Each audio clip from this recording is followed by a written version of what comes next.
forever haunted poetry, indeed, in screaming woods, and empty rooms, or gloomy vaults, and sunken tombs, where monks and nuns in dusty decay, and shadows dance at close of day, where the bats dips on the wing, and spectral choirs on breezes sing, where swords and ancient battles clash, and shimmering shades for freedom dash, where raging storms at midnight howl, and distant rolls of thunder growl, where the hounds of hell take flight, and ghost clouds race across the night, where silver webs of spiders weave, and star-crossed lovers take their leave, where curses lay, and spirits low, and mortal footsteps fear to go.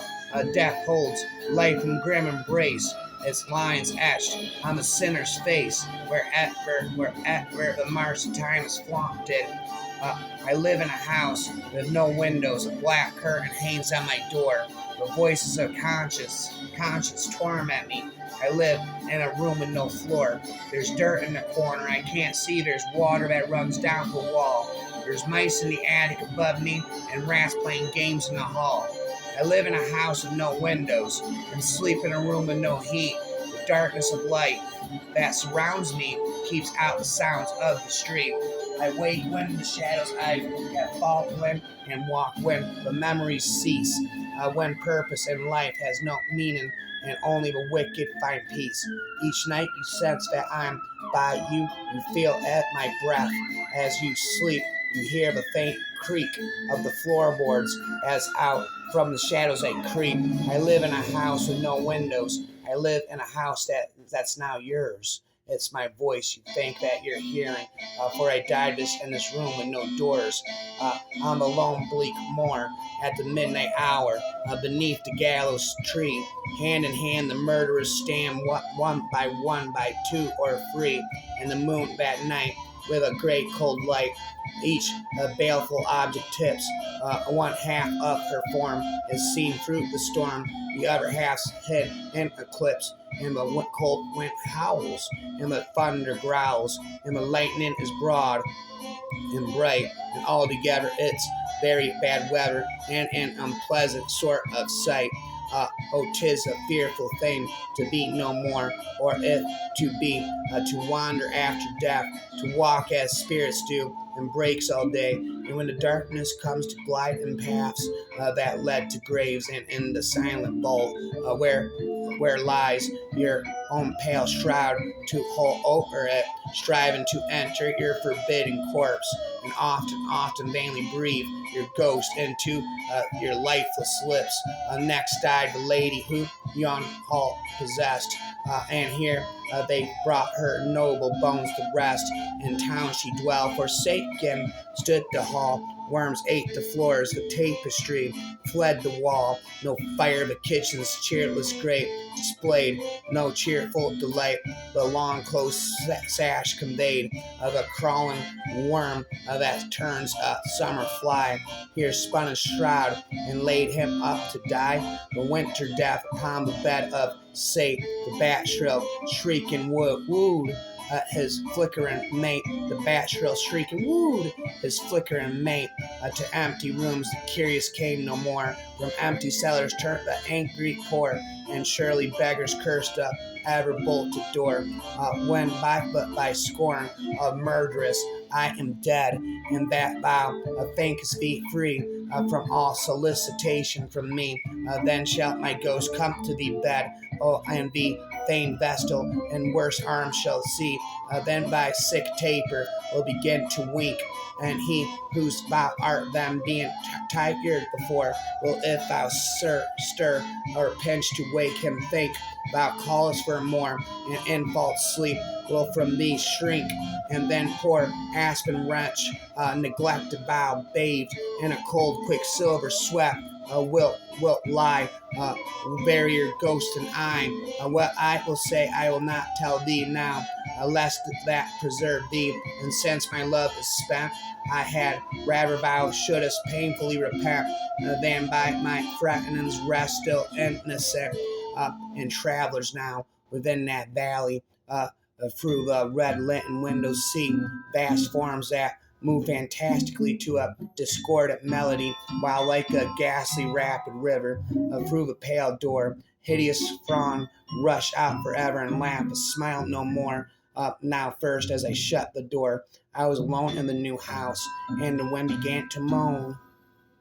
Old at once was the house, and I was old. My ears were teased with the dread of what was foretold. Nights of storm, days of mist without end, sad days when the sun shone in vain. Old griefs and griefs not yet begun.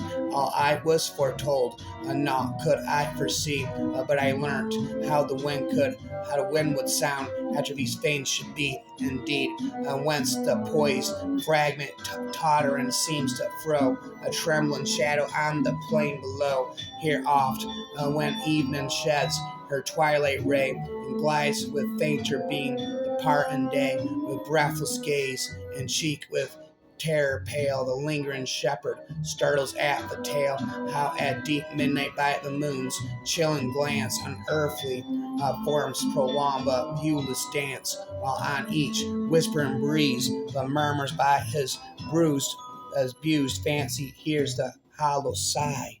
Rhyme after rhyme, the city is of night, but not asleep.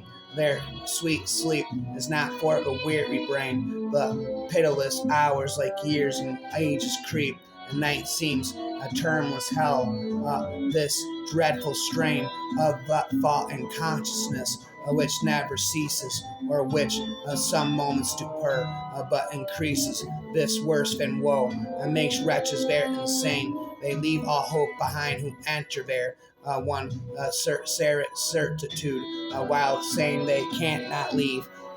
And Anadin, her torture and despair, the certitude of death, which no reprieve can put off long, in which divinely tender awaits the outstretched hand to promptly render that drought whose slumber nothing can breathe, where dips the rocky highland, a slough wood in the lake, there lies a leafy island, where flapping herons wake the drowsy water rats, there we've had our fairy vats full of berries and of reddest stolen cherries. Come away, O human child, to the waters and the wild, with a fairy hand in hand, for the world's more full of weeping than you can understand. Or where the wave of moonlight glosses the dim gray sands of light, far off by furthest roses, we foot it all the night, weaving olden dances, mingling hands and mingling glances, till the moon has taken flight.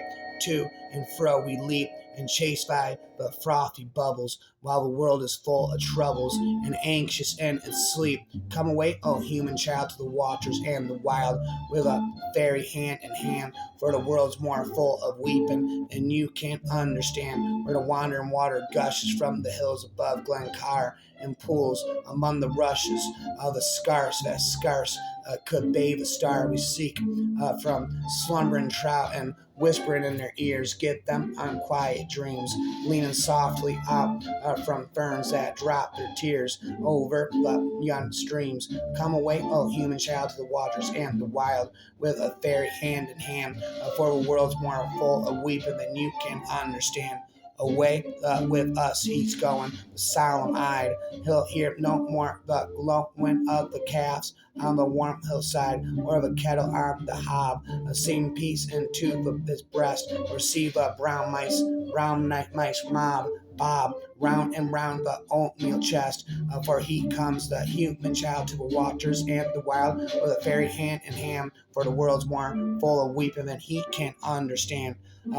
Pray, why are you so bare, oh bow of the old oak tree? And why, when I go through the shade, you throw runs a shudder over me? My leaves were green as the best I trow, and sap ran free in my veins, but I saw in the moonlight dim and weird a guiltless victim pains. I bent down too near to hear his sigh. I shook with his gurgling moan, and I trembled sore when they rode away. and left him here alone. They charged him with the old crime and set him fast to jail. Well, why does the old dog howl at night all night long? Why does the dog howl all night long? Oh, no. The dog needs to stop howling all night long. Howl! And why does the night wind wail? He prayed his prayer and he swore his oath and he raised his hand to the sky. But the beat of hoofs smote on his ear and the steady tread drew nigh. Who is it that rides by night over the moonlit road? And what is the spur that keeps the pace? What is the gallon goad? No. And now they beat at the prison door. Oh, keeper, do not stay. We are friends of him whom you hold within, and we fain would take him away from those who ride fast on our heels with mind to do him wrong. They have no care for his innocence, and the rope they bear is long. They have fooled the jailer with lying words. They have fooled the man with lies. The bolts unbar, the locks are drawn, and the great door open flies. And now they have taken him from the jail, and hard and fast they ride, and the leader laughs low down in his throat as they halt by my trunk beside. Oh, the judge, he wore a mask of black, and the doctor one of white, and the minister with his oldest son was curiously bedight. Oh, foolish man, why weep you now?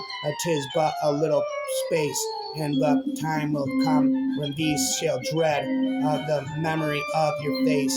I feel the rope against my bark, and the weight of him in my grain. I feel it in the throe of his final woe, the touch of my own last pain, and never more shall leaves me come forth. The bough that bears the ban. I am burned with dread. I am dried and dead from the curse of a guiltless man. And ever the judge rides by, and goes to hunt the deer. And ever another rides the soul in the guise of a mortal fear. And ever the man he rides me hard, and never night stays he. For I feel his curse as a haunted bow on the trunk of the haunted tree. Indeed.